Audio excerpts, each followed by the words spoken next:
Welcome back to the Bill and Doug Show. Ohio State with a 38-14 win over Penn State. Doug Lesmerises and Bill Landis here along with you to talk about the game that both of us attended in Ohio Stadium on Saturday, Bill. And here we are at almost 7:40 East Coast time, starting a postgame show for a game that ended like 4 hours ago. And it's good, but it's a little different from what we're usually doing, but it's great to be with the folks. Yeah, you feel out of your element, or are you okay? Out of my element, but it's okay. Yeah. We did attend the game. We went to the post-game interviews. We both wrote stories on our Substack at billanddougosu.substack.com. And I think we'll have a little better handle on what happened there. But I'm going to start with the bad jokes, I think. Because why would I change anything else? Yeah. So did you ever watch the show Mythbusters? Yeah, from time to time. I've seen it, yeah. What do they do? Do they wear like white lab coats, or what do they do on Mythbusters? There are times where they wear white lab coats, yeah. Yeah. So I have a name. This is I would apply it to Carnell Tate and Jeremiah Smith, but I think we also could apply it to maybe like Arvell Reese if we wanted to, but primarily Jeremiah Smith and Carnell Tate. And I would like to call them the midbusters. Because right when you think that your team is maybe a little mid, having a little bit of a midday, they bust you of that notion. And there was actually somebody in our Substack chat during the game today who said, like, Doug, when Ohio State, I think, was only ahead 17-14 at the half. So like, Doug, are you going to call Ohio State mid? And it's like, well, I don't know if they were joking or not, but also, like, it's only halftime. Let's see what happens. Yeah. And for instance, when I call the SEC mid because South Carolina handed Alabama a win last week by fumbling in the final 2 minutes, or when you talk about Florida and Georgia today and Georgia going on an 80-yard march in the final 4 minutes, right? Like, that's mid to me. If you have kind of like a weird half, but then when you need it, you throw consecutive 57-yard passes on back-to-back drives and immediately snap out of it, that's not mid. That's like you had a kind of a screwy half, but then when you're pushed, when you're tested, when you need it, you can dial up something to instantaneously break a game open. And that is what Ohio State showcased today. Did they not? Sure, but I would even I think quibble pretty strongly with any notion that Ohio State, because Penn State got a drive on them. Like, it happens, man. And the offense went 89 yards touchdown, 71 yards field goal, 75 yards touchdown, and then they fumbled, which is not great, right? But it should be 17-7, if not 24-7 or 20-7 going into half, with Ohio State scoring every time it has the ball in the first half. So, like, was it beautiful? No. Was it a mid? I would say not. But should the situation ever arise where I do think Ohio State is mid, sure. I think that's a fair description of Carnell Tate and Jeremiah Smith, because they can flip the game in a nanosecond. And I just don't know how many other teams have like that ability.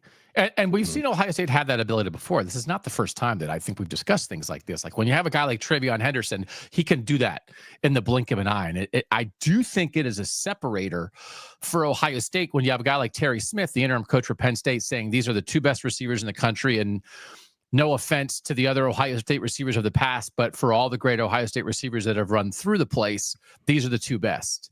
Like, that's the way people are talking, Bill, about Carnell Tate and Jeremiah Smith. And it is the thing on a day when we continue to see that this sport is wild and crazy and wonderful, and Miami lost and Georgia almost lost and Notre Dame, kind of took its time with Boston College, right? I didn't even see that final score. Notre Dame beat Boston College in the end, right? They won. I sure hope they did. It was 25-10. 25-10 last I looked.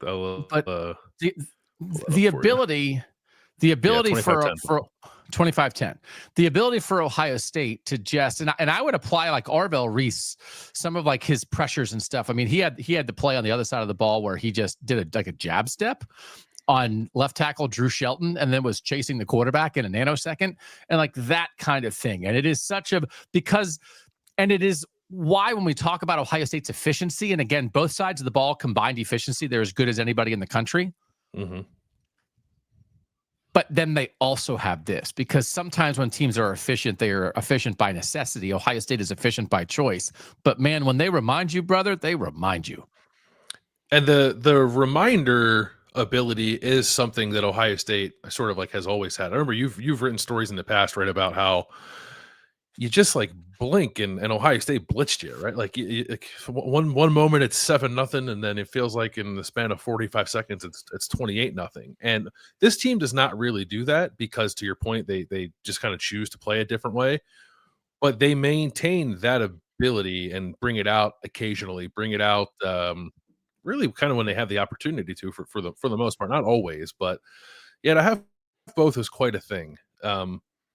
Efficiency is like I think sort of the indication of like your floor, right? And Ohio State's is incredibly high. But then you wonder, like, teams coming to a national championship, like, okay, like you have a high floor, but then like what do you do beyond that? And it's like, how about a little Jeremiah Smith and Carnell Tate and Norvell Reese for you? Having both's pretty tough to beat, I think. It's not that doesn't make you unbeatable, but it does make you tough to beat, maybe the toughest to beat in the country. Because I think, and it's one of those, I don't think you can sort of always have explosiveness and then occasionally be like, well, we'll conjure up the efficiency when we need it. Right? Because that's much more difficult to do. Of like, well, we sort of are predicated on throwing 70-yard passes and breaking big stuff. But if we need to march 12 plays, 75 yards to win a game, we'll just dial that up then. It's like, no, that's not how that works. But I do think that's how it works here. And the point that I'm making, and this is, I mean, it's like you said, I think you've written in the past. I feel like I'm just writing the same things over and over again now, because it is a thing that I think there's still a little consternation with Ohio State fans. And I literally asked Julian Sayin a question today that was, why don't you just throw the ball 50 yards down the field every single play? Like, can't you do that?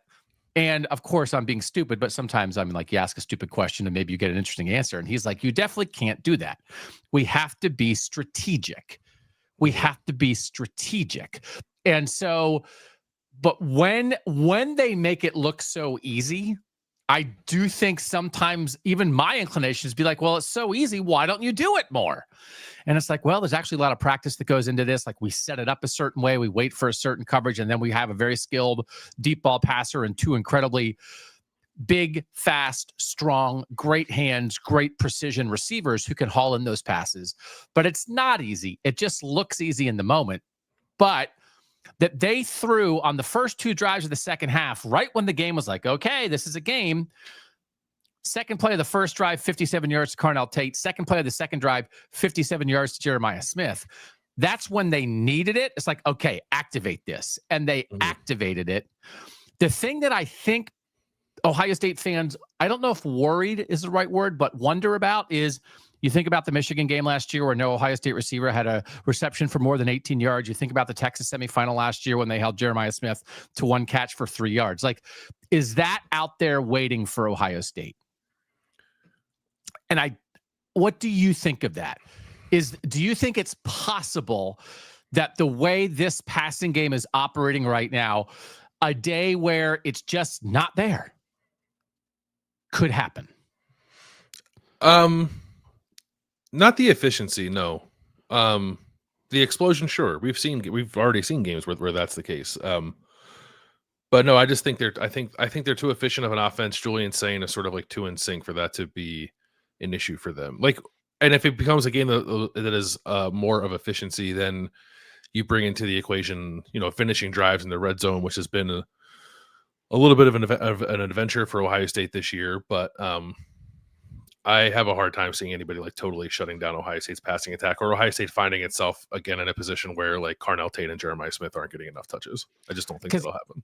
Because even if they try the efficiency and they're trying to take away the deep shot, and opposing defense is doing that, or for whatever reason, maybe an offense is scoring with Ohio State, and Ohio State gets into a game against a good team that's tied going into the fourth quarter or something, or it feels like the efficiency bogged down briefly or something like that, I think they will hit the explosiveness button, and I think it will be there for them. Now, that's not a guarantee. You can't guarantee anything. But I think part of the reason that sometimes we feel consternation from Ohio State fans during a game when it's a little slow going, why aren't they taking deep shots more, is because of particularly probably the Michigan game from last year. Like, well, remember that time they didn't do that at all, and then it cost them a game?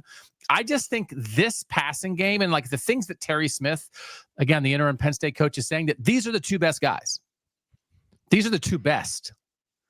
And Julian Sayin can throw that deep ball as well as anybody. Like the combination of the three of them, I just don't think if Ohio State goes down, they're going to go down like without that, without trying that, without succeeding with it to some degree. And I feel like sometimes when it's not happening and fans are waiting for it, what they're actually worried about is it's never going to come. And I think when they need it, it is going to come this year. Doesn't guarantee a national championship. But I think it like guarantees passing game explosiveness about as much as anybody could. Because to me, if Julian Sand, Carnell Tate, and Jeremiah Smith can't do it in a game, it can't be done. Yeah. I don't disagree with anything you said. I also just kind of feel like they were doing it from the jump in this game. Like the 40-yard passes, no, but like Julian Sand's first completion was for 20 yards. The second completion was for 18 yards. He threw a 14-yard touchdown to Jeremiah Smith. He threw a 29-yard pass to Brandon Ennis. A bit of that is run after the catch. And then the 45-yard touchdown to Carnell Tate was on their third drive.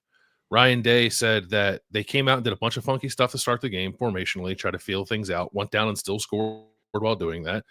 And then he said, we felt like once we figured out how they were going to defend us, we attacked it. And they did. They threw a 45-yard bomb for a touchdown on the third possession. Mm-hmm. They just fumbled the next time they got the ball and never had the chance to do it again. But then the drive after that, they hit a deep shot. And the drive after that, they hit a deep shot. So I don't think they were slow really getting to it at all. It's just that like that fumble was such a momentum swinging play that it's sort of like masked over everything else they were able to do in the first half. And I thought they were fine, if not like very good on offense for the majority of the first half until they fumbled the ball. Yeah, no, I agree with that. And it is a reminder. It's like we come on here a lot after some of these post-game shows, and like, other teams are losing, other teams are coming down to the end of the fourth quarter, and like Ohio State was 17-14 at halftime, but they were never in danger of losing the game. Like they were never close to in danger of losing the game, right? Like never close. No. Georgia, and they beat a team that fired its coach. Georgia almost lost to a team that fired its coach today, right? So it's just. Did you think that was a catch, by the way? Not to go off on a tangent. Did you see that play? I didn't see it. I stopped and got a Caniac combo, and I got a Caniac combo too. Nice. Does it feel like your body wants to die after you eat a Caniac combo? Yeah. Once I get done the fourth chicken finger, I'm like, I didn't need 6, but then I still eat the next 2. I would take it if you could get. I just want, when you didn't really eat a ton during the day, I just need the amount of food. But if they wanted to give me 4 fingers, some fries, and like a side of cauliflower, I'd be down with that. But that's not an option. So you got to get 6 fingers and a bunch of fries. And then it feels like your brain is exploding with grease. Yeah. No offense. Yeah. Yeah. I pulled into the drive-thru and they had a guy there. Like they had people taking your order, I guess, because they had been busy. Yes. With people leaving the OSU games. I just pulled up and rolled out the window and the guy goes, "You look hungry. You want a Caniac combo?" And I was like, "Well, I guess so. I don't have a choice now." Yeah. Yeah. Long day at the office. So it's just one of those where that's the definition to me. You're mid when you are actually in danger of losing to an average or below average team. And that's the kind of thing that is happening across college football, is happening in the SEC constantly. But it's just not happening with Ohio State football. And I just think some of the things they're doing, because I went back and I wrote about all 3 deep shots, and the protection was perfect on one of them. The protection was perfect on the second Tate, on the 57-yarder Tate. 57-yarder. Yeah. A couple other times, it wasn't perfect, but it was definitely good enough. And it's there's things that have to happen here. And I think the proof is in the Penn State is dying for this. Ohio State threw for more yards on the 3 deep shots than Penn State threw for in the whole game. Penn State's thrown for 200 yards against a Big Ten team once all season. It was exactly 200. You can see teams who are dying to do this kind of thing, Bill, and are unable to do it. Just absolutely have no chance to complete a ball 57 yards down the field.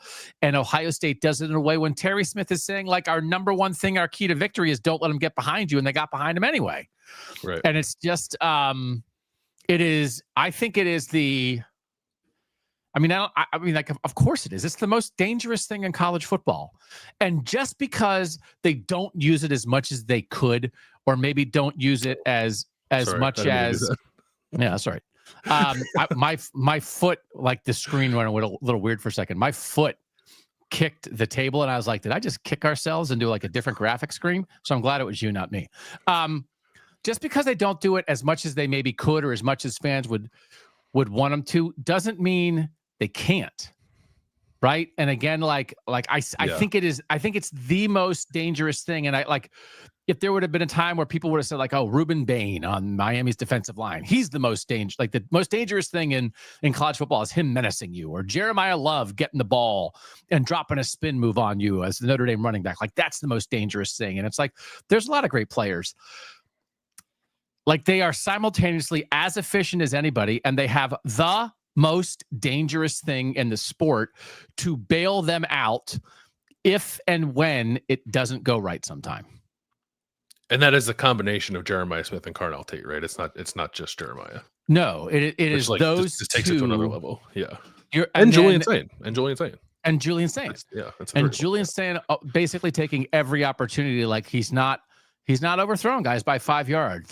There's not like oh man, I can't, like that doesn't happen. It lands in their hands, man. Or it's like a little underthrown and they have to come back and jump 12 feet in the air and make an awesome catch.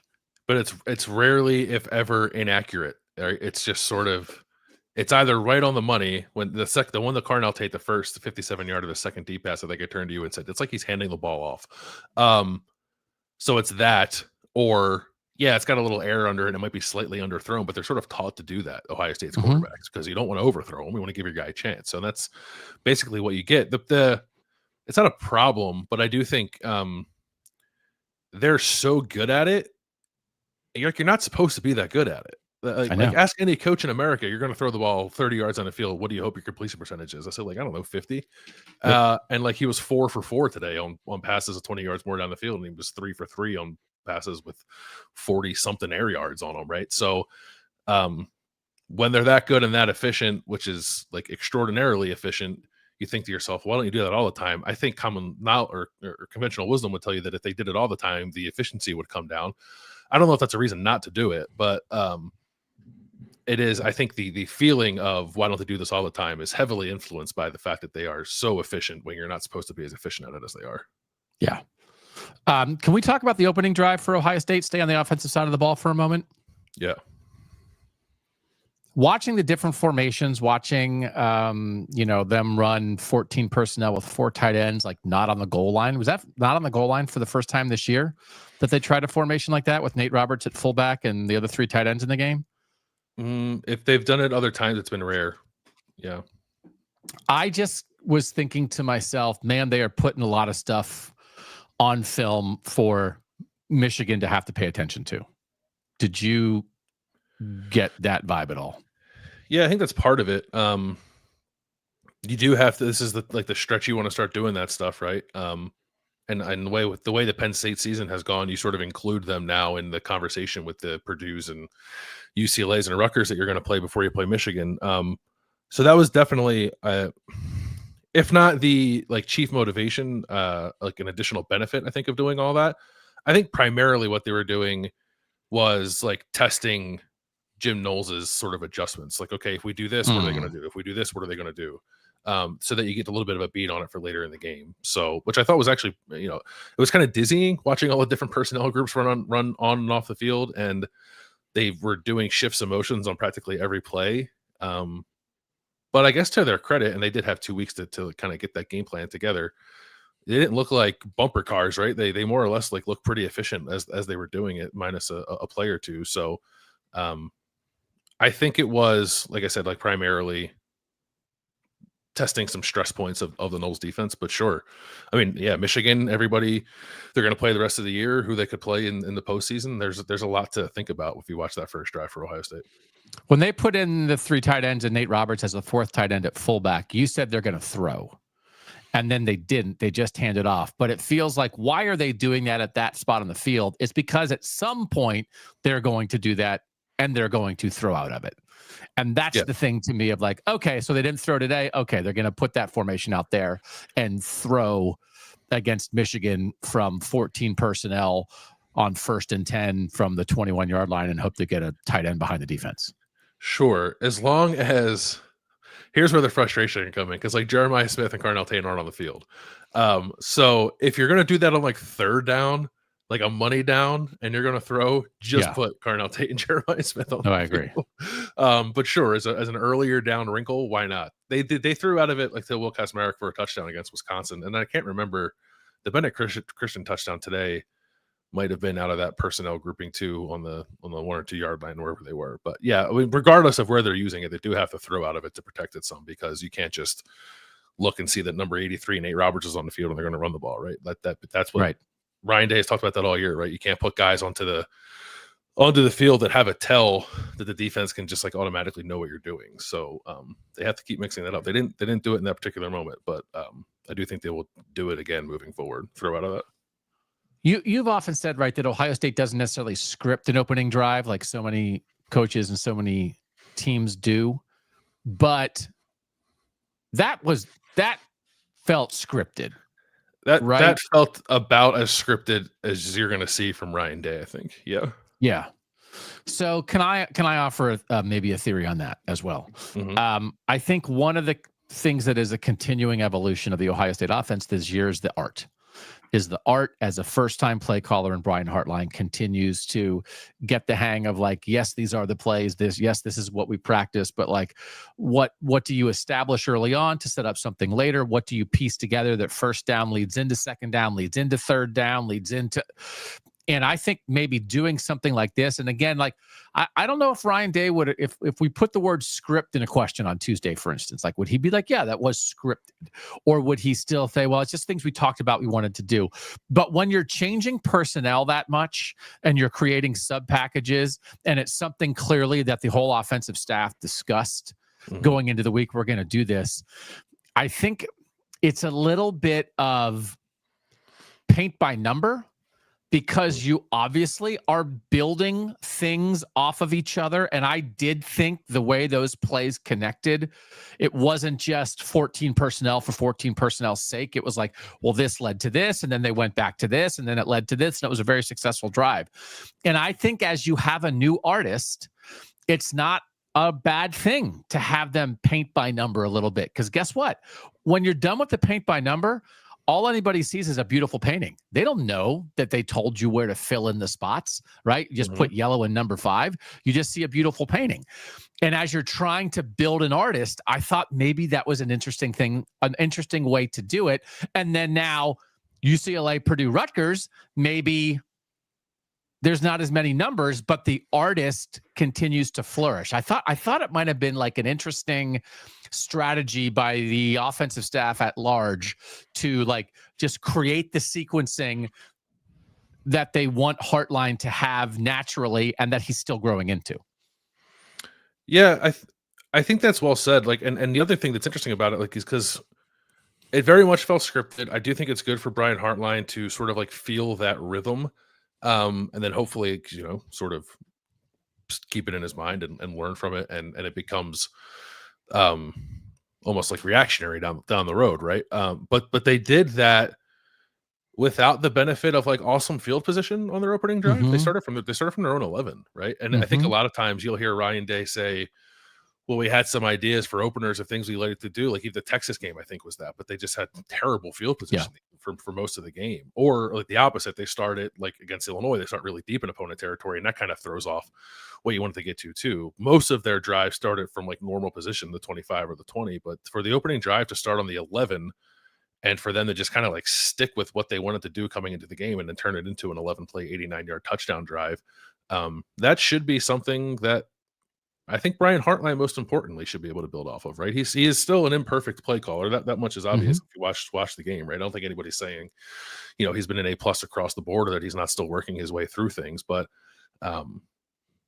that drive should be, in theory, a little bit of like a, I don't know, like pivot point maybe for him as he continues to progress into his play calling career.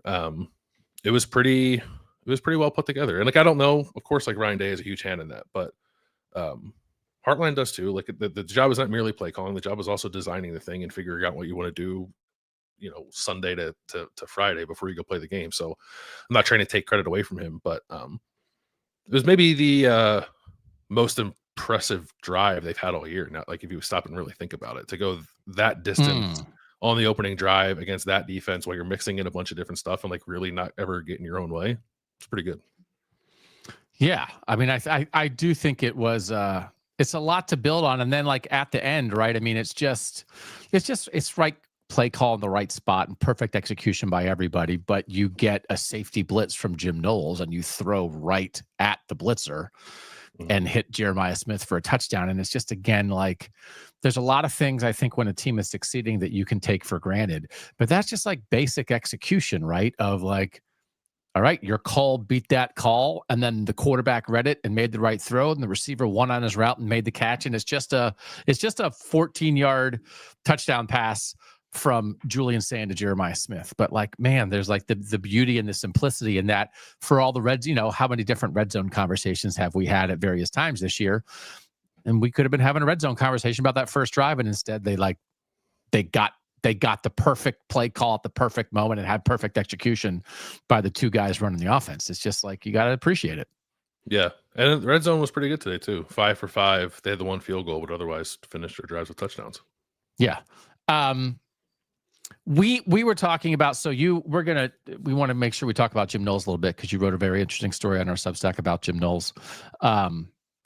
But you and I, when did we write about like the Julian Sand Heisman thing?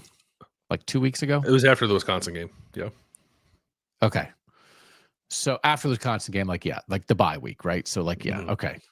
So, people are like that now, like the Julian Sand Heisman thing is like coming around, and we were like, man, it feels like, I don't know, like, should we write about that? It's like, well, we already did write about that, right? I don't know what you're supposed to do, but I did think Rob Aller from the Columbus Dispatch asked Ryan Day an interesting question about quarterback development. And Ryan Day said, whenever you're a position coach, I think when you go to a place, your position should become that position you. Mm-hmm. And when I came here as the Ohio State quarterbacks coach, that's what I was thinking. And I'm just happy that these great young quarterbacks have continued to want to be part of what we're doing. But for all the things that are happening, and everyone watching and listening to this knows this, what has happened with the quarterback position, and particularly throwing quarterbacks, like NFL-style quarterbacks, like there have been great quarterbacks at Ohio State, Braxton Miller and J.T. Barrett and Terrell Pryor and Rex Kern and Joe Germain and plenty of other guys. But like this run that Ryan Day basically changed the face of as blue of a blue blood as you can have in college football, and changed the identity of what Ohio State football is. And like, it is still reaping the benefits of that now as the head coach. Quite a thing. And it was just like, yeah, I know. But I thought for him to say it that way, Ryan Day came to Ohio State as an offensive coordinator and a quarterbacks coach. And he thought to himself, I want to make Ohio State QBU, because that's the position I coach. And that's what I think this place deserves. And that's what I'm going to demand of myself. And look, I don't even know what to say about it. But sometimes you're staring the obvious in the face, but the way he said that today really hit, I don't know, it struck me in a way, Yeah, he said versions of that before, I think. Okay. But maybe not quite that sort of explicitly. Yeah, it's odd, and I wonder too, like, it's a great thing to say, or it's a great goal to have, right? But really his charge whenever Meyer hired him was just like, enhance the passing offense, right? Make it a functional passing offense. Make it functional. Yeah, functional would have been the word. Yeah. But in doing so, yeah, he just made Ohio State like the destination for the best quarterbacks in the country. So like, I don't know.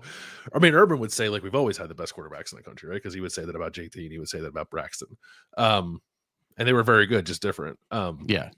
But it is. I don't really know what else to say about it too, other than it is pretty remarkable that a program of this stature, programs change their identity all the time, but not really programs like this. And we're like, whatever, we're a decade into it now almost, so people like know what we're talking about. It's like suddenly we woke up this morning and discovered like, oh, Ohio State throws the ball really well. But when you see a game like today where Julian Sand is 20 of 23 and what those two receivers are doing, you can't help but reflect on just kind of how ridiculous it is that they were able to do that and keep doing it. Wouldn't it be crazy if Ohio State had Jeremiah Smith and Carnell Tate and just like quarterback who was just missing them constantly? People would be jumping out of the sea deck, man. Come on. Yeah. They'd be Auburn. Yeah. So it is one of those things. It's like Brian Hartline simultaneously has made Ohio State wide receiver right? And like we understand that. And like we obviously talk about that a lot, but it was just, I don't know. There was something about it that struck me today. Anything else about the Ohio State passing game you want to talk about? Does the Ohio State passing game include Julian saying running? Yeah, because we knew it. We didn't even, Ryan Day said it post game, but we didn't even have to wait for him to say it. We could have been on the post game show immediately after the game saying, we know Ryan Day thinks this, but then he said it, right? Yeah, he said he thought the biggest play of the game was Julian Sayans scrambling on 3rd and 5, slipping 2 tackles in the backfield, lowering his shoulder at the end of the run and getting a first down on a drive that ended with the Carnell Tate 47-yard touchdown pass. Which, yeah, I felt in the moment. I think we might have even said it to each other in a moment. Like that'll be Ryan Day's favorite play of the game. On a day where Julian Sayans threw like 3 perfect 40+ yard deep balls, the best play was like a 7-yard scramble. But it's like pretty wild to me that he's able, maybe not even able, willing. I think maybe it's the willingness more than the ability to do it. That is more kind of striking. And even the way that like Julian Sayans talked about it after the game, right? He was just like, that's what I had to do. That's what the play called for. So I scrambled and I got the first down and I kept the drive going. And like, I'm not trying to like whatever do the thing where you compare it to the way like I think CJ Stroud in particular talked about scrambling or like earlier in his career. But it was interesting to me, and like clearly like Justin Fields put his body on the line all the time. Ohio State's had this before. Like we wondered how much like Ryan Day would want the Will Howard prototype right after winning a national title with Will Howard. And Julian's saying, no offense to Will Howard, it's not even the same universe as a passer. So it's like let's not even compare it. Yeah. But like you say, like you're talking about like toughness and like playmaking and like go get a yard when you got to get a yard. And they're very different physically, but they might have similar mentalities when it comes to that part of the game, which I do think is interesting. Yeah, that's what he wants. And it's one of those things, again, is like he wants to recruit guys to the new QBU, and then he wants to run them through a marine obstacle course and see if they'll crawl through the mud and throw themselves over a wall to get a first down, right? It's like, are you the most skilled passer in the country? Do you have an exceptionally quick release and innate accuracy and tremendous processing? Get down in the mud. Right? Like that's yeah. But he knows he wants to bring you in, and then he wants to test your mettle in the moments and see what you've got. And again, like I think we've had a little bit in the offseason, like I don't know, does he maybe just want guys who get down in the mud? But again, it's sort of the thing too of what we talked about, that if your efficiency is your floor, right, as an offense, and then the explosiveness gets you over the top. I think Ryan Day thinks accuracy, processing, all that stuff, that's your floor. That creates opportunity. But then in the moment when stuff goes wrong, what gets you over the top? It's your quarterback scrambling for 9 yards on 3rd and 5. Yeah. It's a guy who's willing when it goes wrong, that's a national championship winning play. And so we can see offensively, you can see in the passing game, we'll talk about the run game in a second, but you can see their floor and their ceiling working in concert.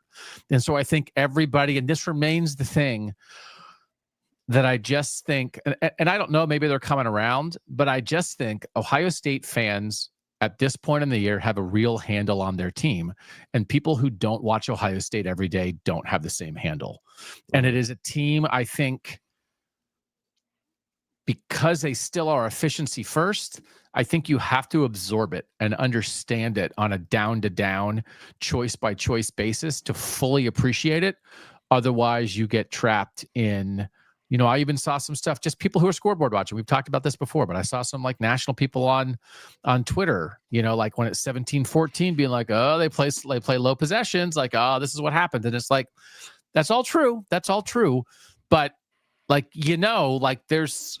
it's not like they're playing terrible. It's like one thing happened.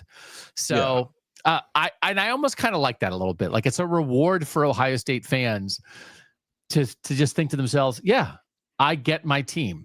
Maybe I'm still a little frustrated by him at times, but I get it. And if you don't get it, it's because you don't really understand what's happening here because you don't watch every play like I do. Yeah, that maybe is this season might have the most of that I can remember. Yes, I agree.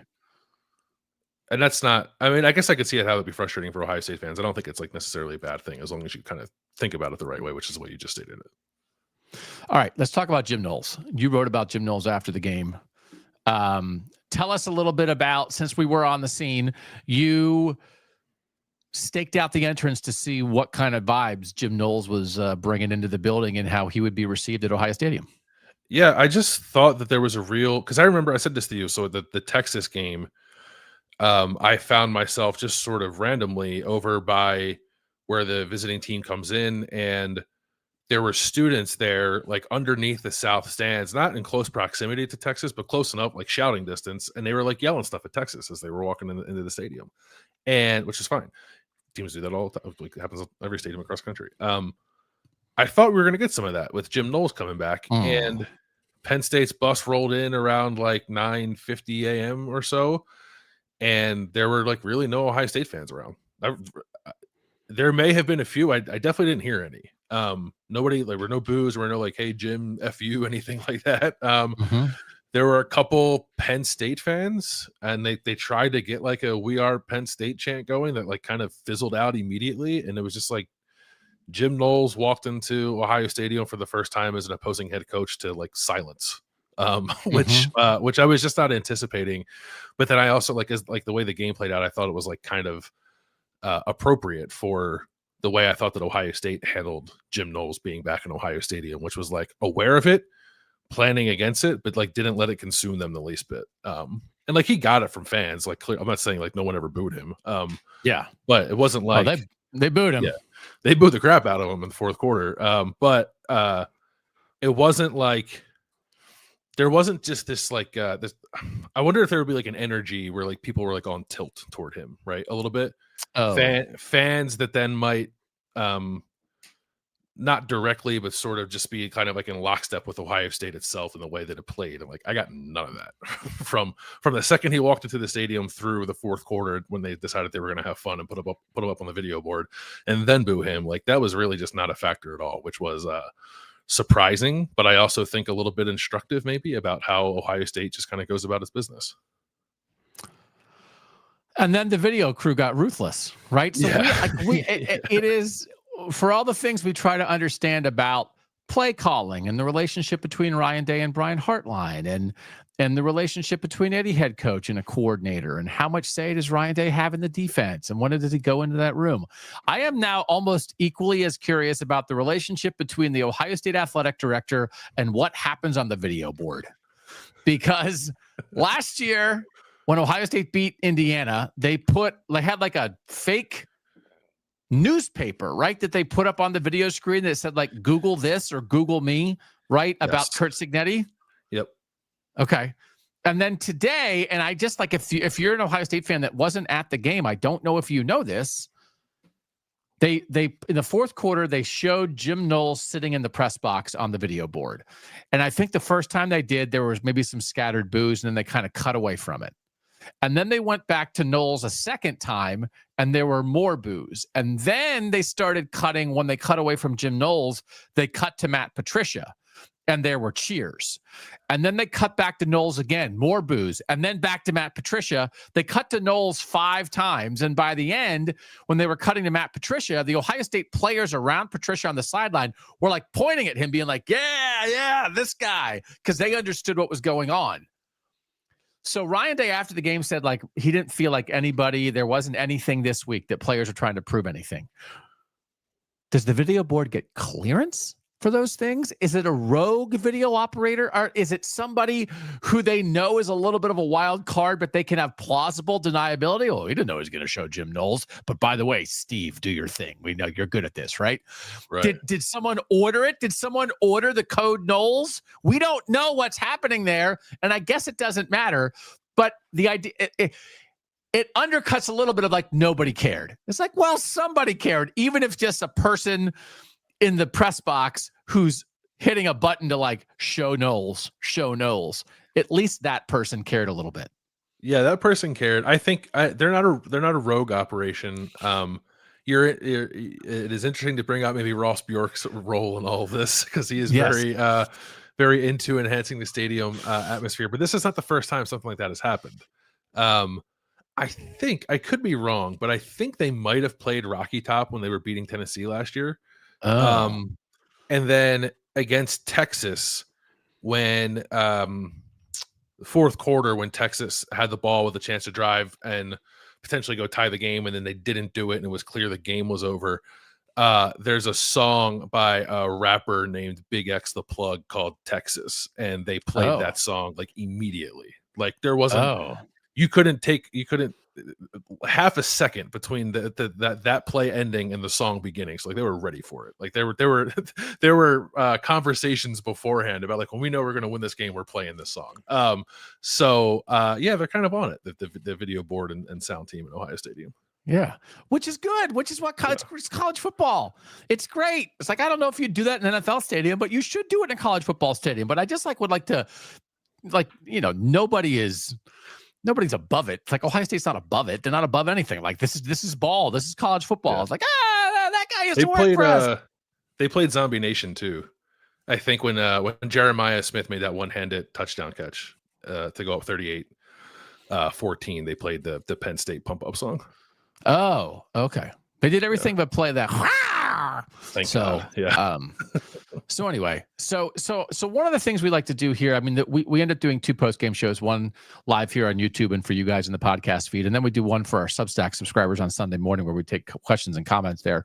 What we normally do, Bill, is we kind of talk about like what Ohio State did well on this first reaction show, and then we dig in a little bit, rewatch stuff, and then on Sunday we try to dig in maybe a little bit more on like what could they fix, what could they be better at, because that's often what people are asking about. So I actually don't think I don't want to spend a lot of time right now on the CJ Donaldson fumble. I don't want to spend a ton of time on the Tegra Shabola and Josh Padilla rotation at right tackle.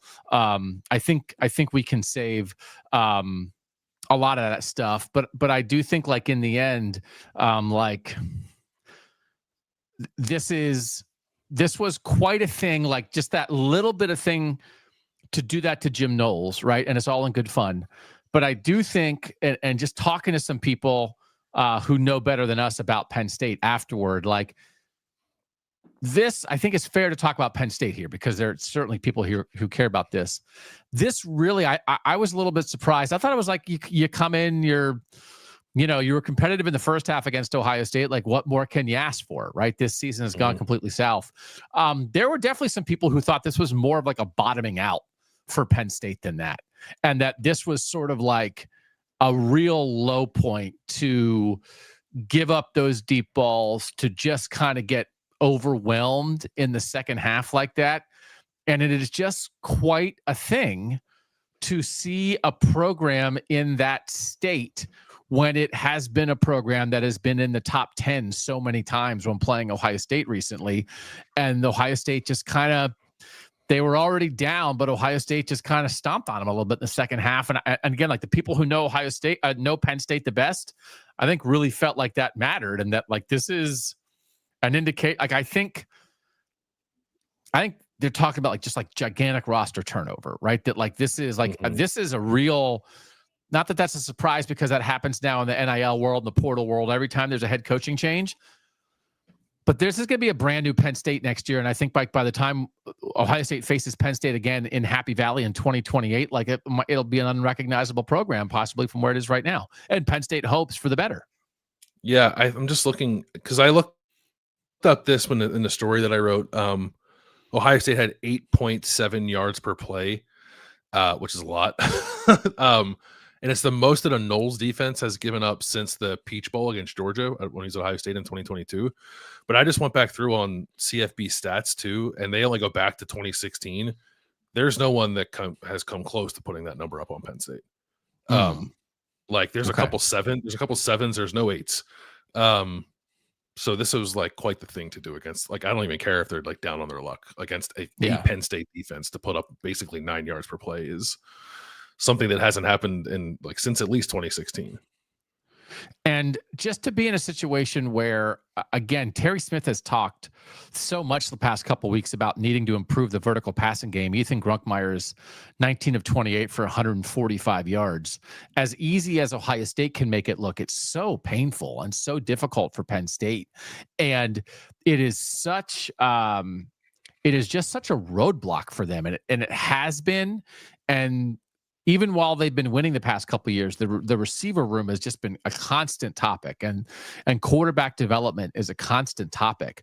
But I would just imagine, and I've sort of been saying this from the start, but if you're a decision maker, Penn State, if you're Pat Kraft, to watch the way Ohio State played today and the ease with which they throw the ball down the field, that has to trigger something in you.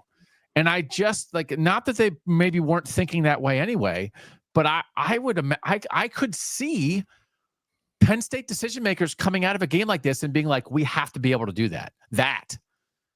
That's what we have to be able to do.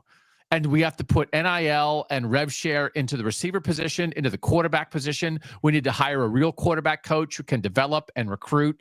And that just that everything for Penn State is such a slog. Even in a lost season, I wonder if this was like a line in the sand. Yeah, I think what you're doing is speaking Kalen DeBoer to Penn State into existence, which is a name that came up as I was talking to some Penn State folks walking out of the stadium on Saturday. Yep, that's come up. I've been on the Brom train the last couple of days now. Jeff Brom. I mean, you have to be able to. Today? I don't know. They were losing. This is what I did today.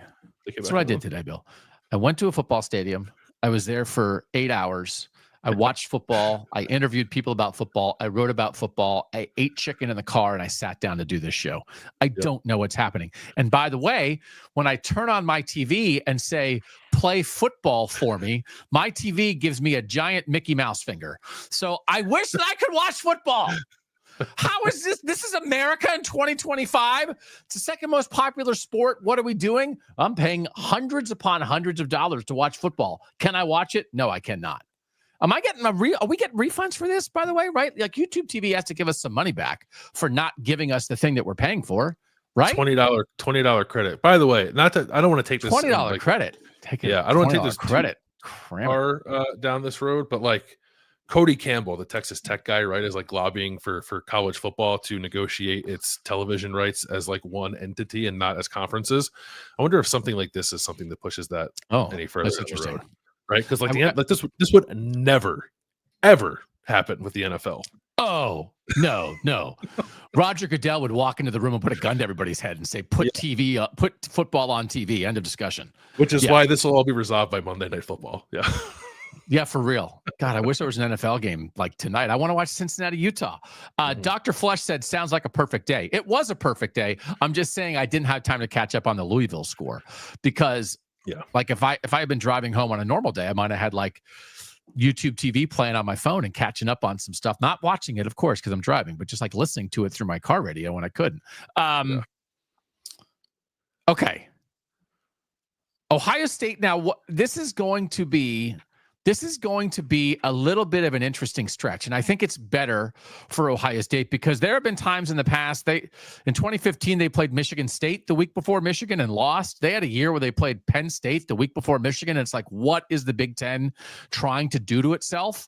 Alabama's playing the Citadel freshman squad the week before Auburn, and Ohio State's playing Penn State the week before Michigan.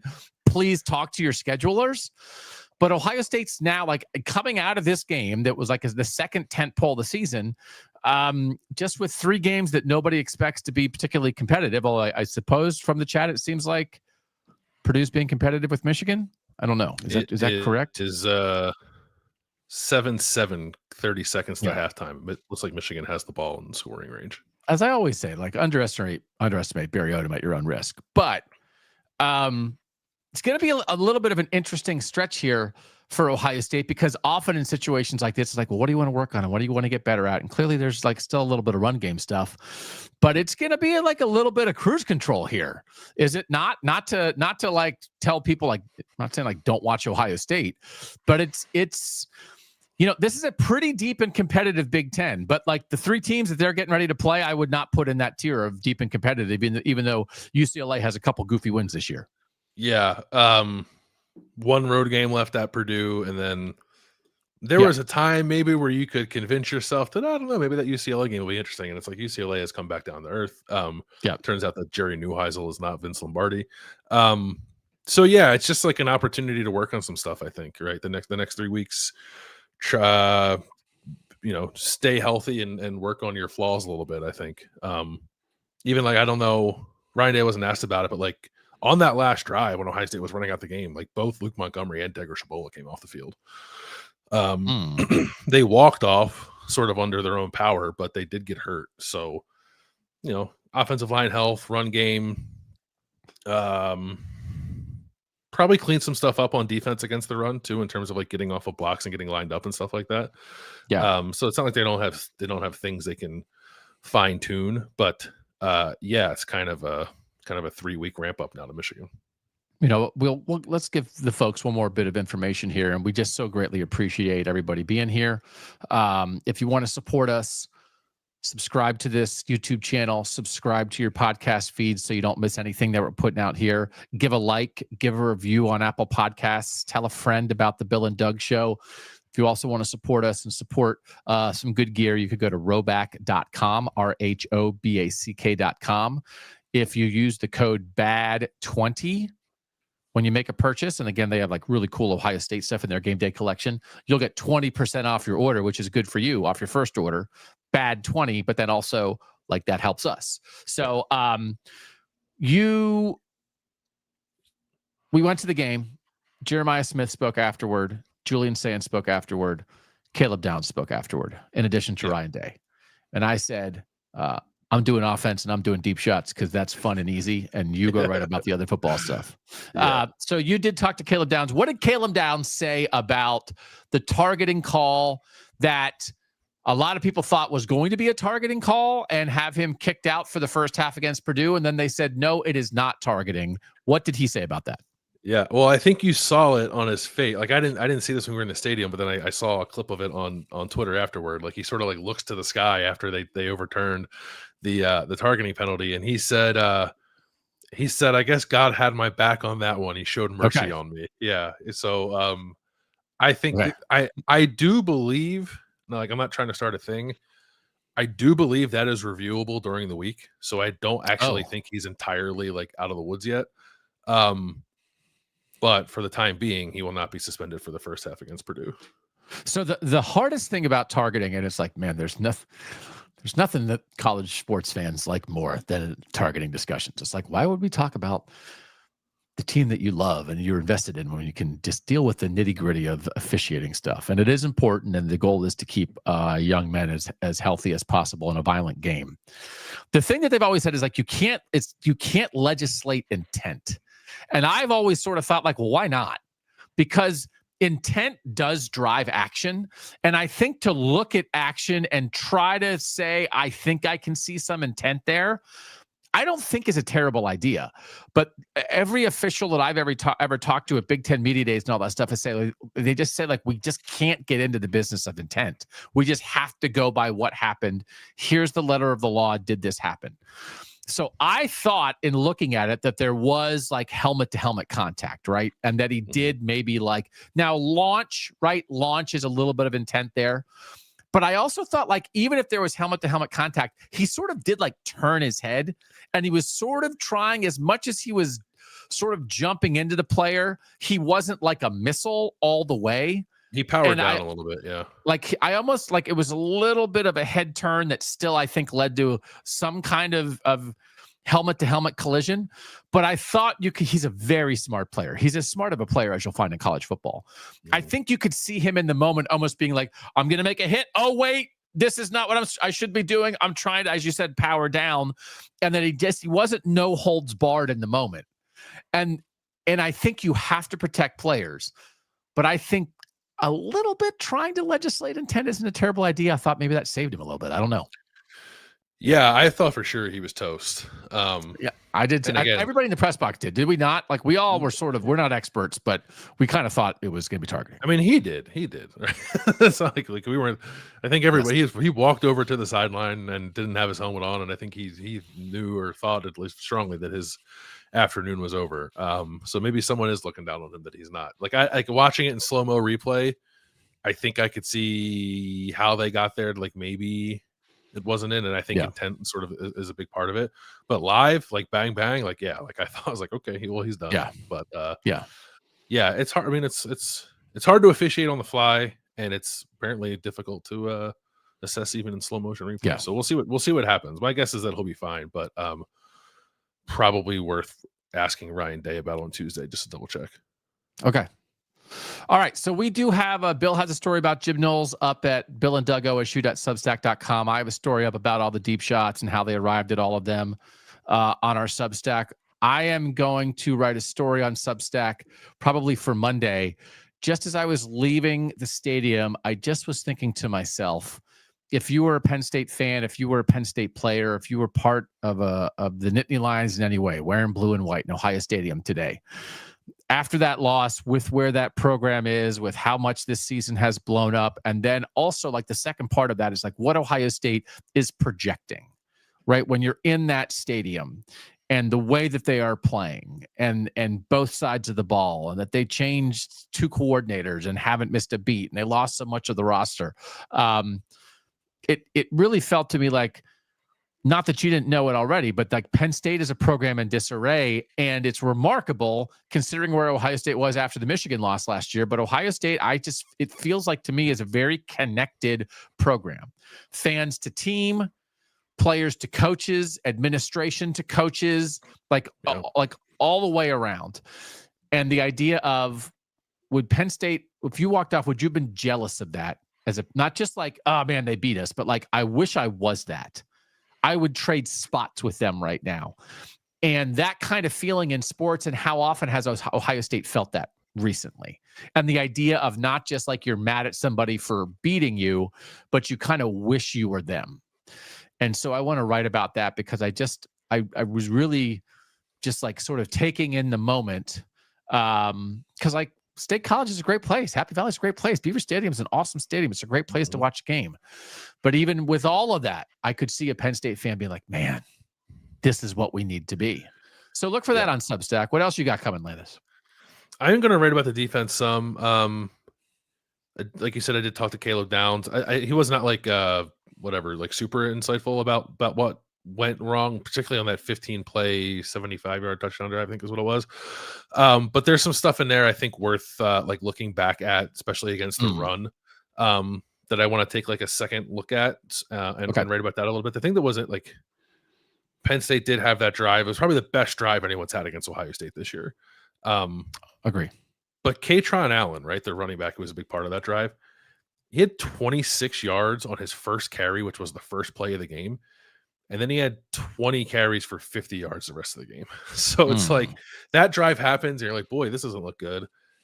And then aside from getting put on a short field by a fumble recovery, Penn State did not cross the 50 again until the fourth quarter when the game was over. And then that drive ended with an interception in the end zone. So it's like, I think Ohio State's defense is in a position, and especially with like where the season is and who they're going to be playing, that it probably makes sense to sort of grab onto that one drive and dissect it and figure out what happened. But I also don't want to be like, this is a huge problem when like it was one drive of one game. So, but it's not like, there was tempo involved with that and mixing of tempos, and that came up in the Illinois game. And I know people were concerned about it then too. So I'm going to write some about that with a little bit of input from Caleb Downs.